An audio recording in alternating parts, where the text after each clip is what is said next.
Hey guys, it's Candace, and tonight my topic of discussion is going to be mental health in the Black community. Why is it such a taboo?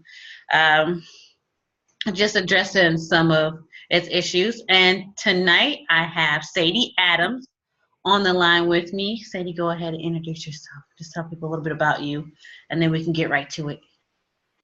Okay, well, my name is Sadie Adams, and I am the founder and owner of Created with Purpose Christian Counseling here in Houston, Texas. I'm a certified Christian counselor. I'm a minister, evangelist, mentor, a lot of different things, but primarily I'm a Christian counselor.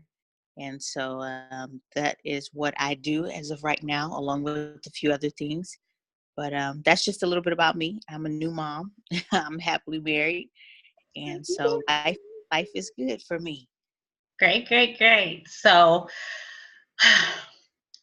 today in today's community, as we all know, as far as mental health is concerned, we really don't, and in the Black community, we don't see a lot of us talking about that or going into that, or even avenues for us to use as far as like getting help or seeking help.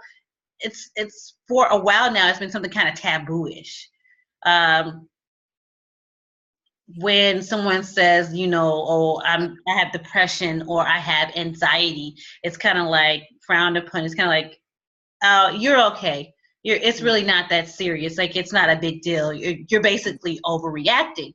And I think that's something that we have to address, that we have to stop doing that, because these things are real. Back in the day, you might have a person that might have a serious mental illness like schizophrenia. And they're like, oh, you're crazy. It's just demons. We're gonna pray it out of you, or so on and so forth. So today we're just going to touch just across the board, just on different things. So, Mrs. Adams, Sadie, how do you feel? What is your outlook on mental health awareness in the Black community? How we go about it? Mental health is definitely an issue that is swept underneath the rug in the Black community. Most African Americans, most Blacks, most of us don't acknowledge it. One, because of lack of knowledge. We don't really know what mental health is. So, because of our lack of knowledge in it, we choose to discard it, or we choose to ignore what it is. But then also, we look at it as a bad stigma. So, it's something that we don't want to associate ourselves with, when it is something, in fact, that a lot of African Americans deal with. About 40% of the African American population deals with mental health issues, which mental health is just it's a medical condition within the brain that affects the way you think and feel. And so when you have these things operating within yourself, you have to, one, first acknowledge what's going on. And like I said, because people are not knowledgeable about what mental health is, they choose not to acknowledge it in their lives. But then also, because of some spiritualities, our faith, being growing up maybe in the church and different religious beliefs, you choose not to accept the fact that you may have a mental health issue. So it's those are the main two things that affect African Americans in acknowledging that they have, or they may have, a mental health issue. It's the lack of knowledge, lack of understanding, or their spirituality, which doesn't really allow them to accept the fact that they may have that mental health issue. I agree. I agree wholeheartedly with that. Like you were saying, the lack of knowledge, and it's like we're in a time, in a day and age, in an era where we have knowledge at the tip of our fingers. But one must first acknowledge that something's going on before Mm-hmm. you are inquisitive. Okay, so this is what's going on with me, and this might not be right. So maybe I should look into or check into, getting some help or seeking some help or trying to figure out what's going on with me. And so, with that being said, I think it is hard. I think the majority of the another reason why it's still kind of tabooish is because if you stop and you think about it, us as a race, us as a culture, we have, like, since the beginning of time, we have to be strong, even back in slavery days. So it wasn't, you couldn't be seen as weak or vulnerable or having something going on with you. And when mental health issues are brought to the table, it's viewed as, oh, well, you're weak. Oh, you're not strong. So you need to toughen up. It's not that serious. You got to get with it. Your skin's not thick enough. Myself, I've struggled with anxiety. For the longest, I didn't know what it was. And I got the reaction, oh, you're overreacting, you need to calm down. And I'm like, I'm really trying to control this thing here. I don't know what's going on. And like the older that I got, I'm like, all right, this isn't normal. Let me have a conversation. Let me talk about this. Let me figure this thing out. And so even with that, when I presented that to people around me, they're like, oh, that's probably not it. They like to over medicate us, which I won't deny that. That's a whole nother topic about over medicating people, so on and so forth, especially us. It was just kind of, like you said, swept under the rug. Like, it's not a big deal. But I think that in order for us to really move forward in the Black community, for us to really start taking charge of our lives and us as a whole, mental health is part of your physical health. Back in the day, it was okay for us to eat, hog mugs and all the pig, because that's the only thing that we knew. That's all that we had. But now that we've been educating, we have these resources and these sources of things that we can put in our body to make us healthier. We need to take advantage of that. And we need to understand that in that, by, what we put in our body as far as eating, what we put in our body as far as like the mental things, our thoughts and different things like that, it really does have an effect on us. And even when I was looking for information on, just specifically statistics with African Americans and, mental health issues and just that across the board, I found it very hard for me to even find information. It's like almost to a certain degree where it's not even talked about. It's kind of, we're not going to really bring this up. And I really do think it needs to be addressed. Like it's a serious thing. And so it's definitely a topic, an issue that needs to be discussed within the Black community. As of now, you see a lot of Black celebrities coming forth with their issues with mental health. Michelle Williams being one, Taraji P. Henson hinting that her father had mental illness. A lot of African Americans struggle with depression. They struggle with ADHD. They struggle with post-traumatic, post-stress traumatic disorder, and they struggle with, a lot. Those are the main ones that Black individuals struggle with, and those are things that need to be discussed. And like you said, there needs to be resources available to our community, our culture, in those avenues, in those areas, so that we can properly be made aware on what to do and how to do when faced with these thoughts or feelings. And like I said, now, 2018, with 2018 coming to an end, us getting ready to go into 2019, you are seeing many resources becoming available because a lot of people, a lot of Black individuals are now becoming open about what they're dealing with. But that goes back to what I said in the beginning: knowledge, being knowledgeable, being able to identify that this is a disorder that I have. You have to first be able to identify that this is something that you're struggling with. But if you don't know that this is what you're struggling with, how can you identify it? How can you become open about it? How can you get help about it if you don't know? And so now these individuals are becoming open, they're acknowledging it, and they're getting knowledge about it where they can actually help someone else, and also with me, once having been a young adult pastor, when I was pastoring young adults, people between the ages of 18 to 35, I had a young adult come to me and tell me that she needed counseling for her depression. She was a young Black female who was dealing with depression, but at the same time, because she had a spiritual belief and a stance in life, she didn't know whether or not she could acknowledge the fact that she was dealing with depression, which correlates and runs parallel with anxiety. And so, these are things, like I said, that the Black community have swept underneath the rug for years, have not talked about. is not knowledgeable about. So how can you even get help? How can you even seek help? You know what I'm saying? It's just kind of like you're fighting your own battle. You know, you're wrestling in your own mind with this disorder, and it's like you have no way out, you know, Right. and that's a scary place to be when you're being overwhelmed with these thoughts and these emotions, because Right. all of us experience emotions every single day. It's up and down. We're happy, we're sad, we're whatever, we're angry, you know, Mhm. we're tired. We experience these emotions, but mental disorder is on a whole nother level. It's on a whole nother level, you know what I'm saying? And so it's just, it's a sad case. And like I say, it's an issue, it's a topic that needs to be discussed within our community, that needs to be discussed within our culture, and is now actually being brought to the forefront, along with so many other things that our culture and our world has chosen to neglect through the years. You know, now it's coming forth. Now people are creating avenues and resources for these things. And so now you can actually get help, you can seek help, you know, and you're getting an understanding. And like I say, for the Black community, it's huge. It's huge. This is huge. And it's necessary. I agree wholeheartedly. Like you said, first and foremost, it's knowledge. I would like to say this. I encourage anyone, if you have any type of feeling, any type of thoughts that you're struggling with, there's first and foremost, there's nothing wrong with being vulnerable. I don't know where we got that. Well, I do know where we got that from. It came from slavery. We need to get out of the mindset that, I gotta just stuff these feelings. I gotta whatever this, just stuff it down. Just keep stuffing it. That's not okay. It's not okay.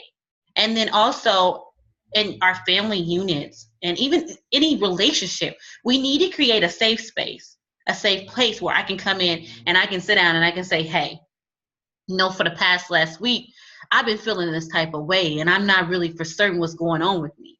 We need to create these type of safe havens because we really don't have it. If you stop and you think about it, it's kind of like, all right, I've been feeling this type of way. But if I tell, I come to you and I'm like, hey, I'm feeling this type of way. What are you going to think about me? You're going to think that I'm less than, or so on and so forth. So once again, like you said, it is knowledge. And I'm glad that we are on the verge of, like you said, becoming more open with it. Because what was it, a couple of weeks ago? I was reading an article about the little girl that hung herself, the 9-year-old. Oh, wow. And it to me that scares me because it's like, this is a child. And these type of emotions or feelings that they're going through, this is not something that a child should be going through. Like, it's scary.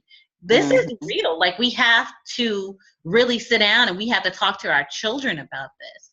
And the article that I read, it was just talking about how, especially in the African American community, it's more prevalent because of the things that we're presented with, discrimination, how we have to deal with that, and how it's basically told to us, oh, slavery is over. You should get over it.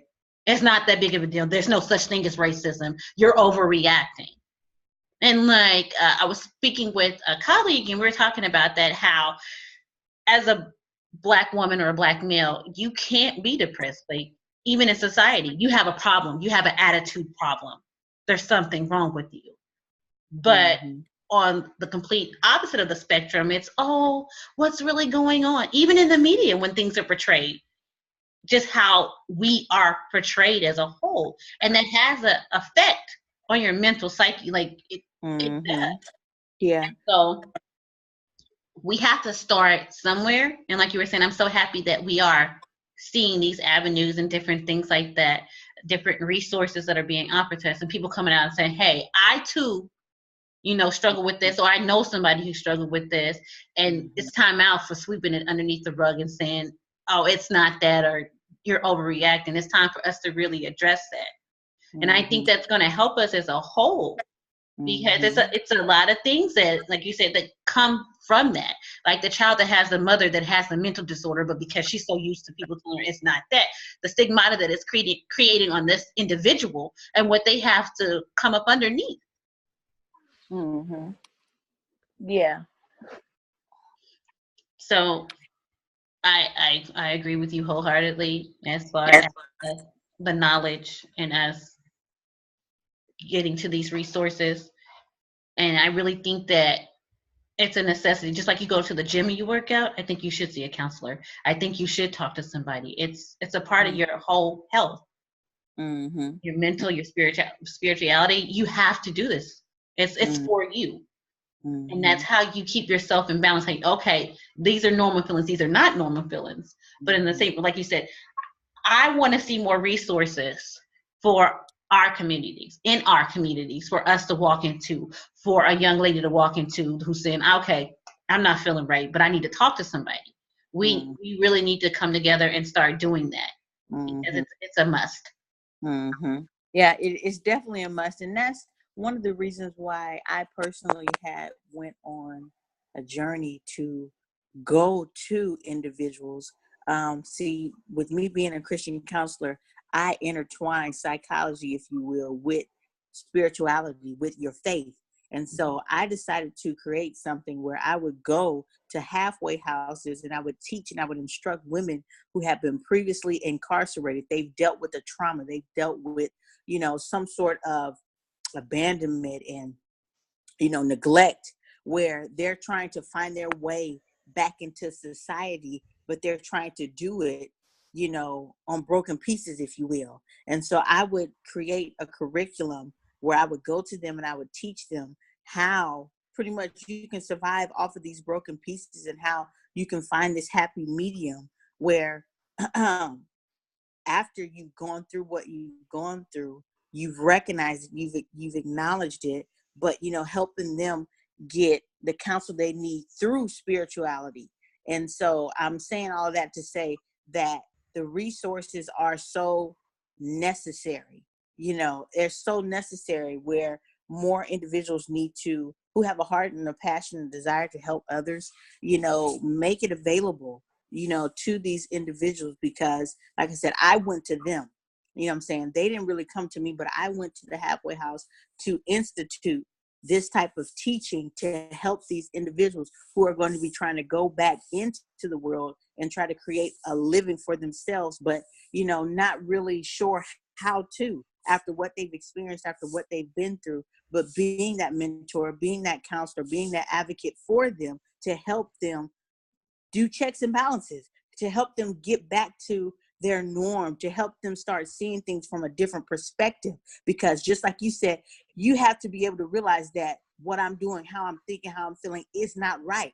This is not normal. So here am I, the counselor, the mediator, if you will, the mentor, the one in the middle, helping them realize and helping them to see where it is that they're falling short, or what's going on. Why are you thinking this way? Why are you dealing with these feelings and these thoughts? But then showing them how they can use their faith to apply it to their lives to, bring them to a state of peace or contentment, and so, it's just really important. Mental health is serious. It's more than a notion. It's more than just, us in here talking about it.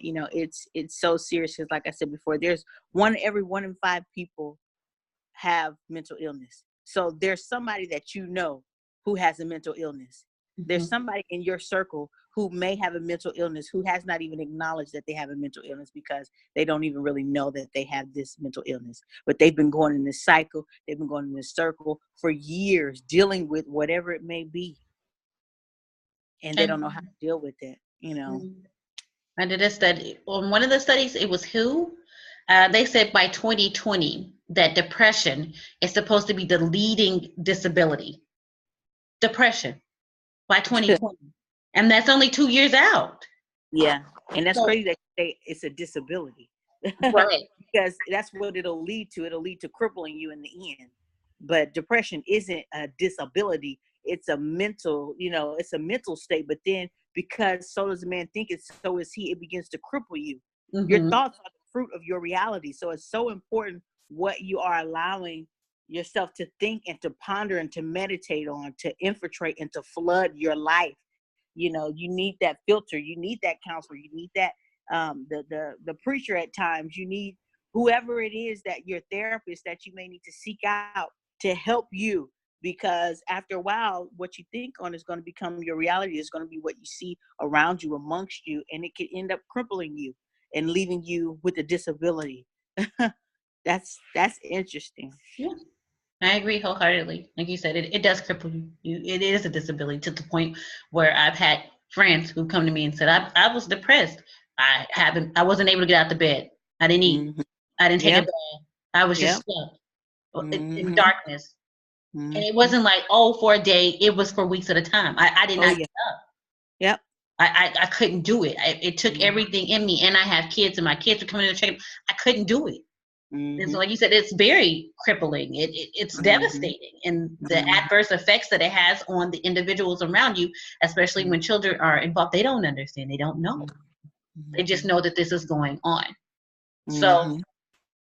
once again, we're gonna wrap this up because I don't like to keep my things long. But I encourage anyone who's having any type of feelings, you just feel like this isn't right, to reach out to a counselor, a therapist, someone that you can trust, and talk Mm-hmm. about these feelings, these emotions, because it's real, people. It's real Mm-hmm. out here.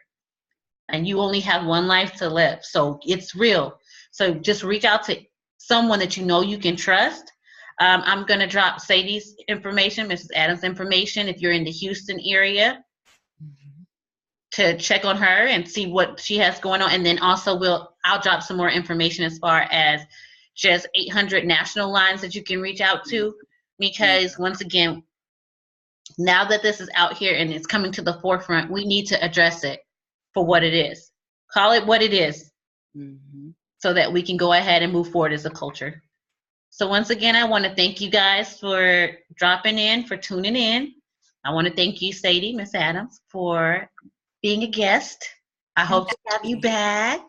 Yes, I hope someone enjoyed this session and was helped. Definitely reach out if you're interested in the Houston area. If you know someone who's in the Houston area who would like Christian counseling, would like to be connected to a community of believers who are looking to put the pieces of the puzzle back together in their life, and you want to be connected to someone who cares about you and who's going to help counsel you through whatever it is that you may be dealing with, please seek out, Created with Purpose Christian Counseling or myself.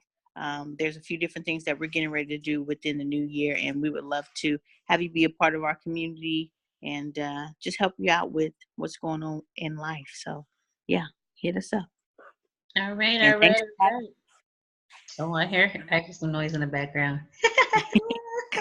Yep, that's my son.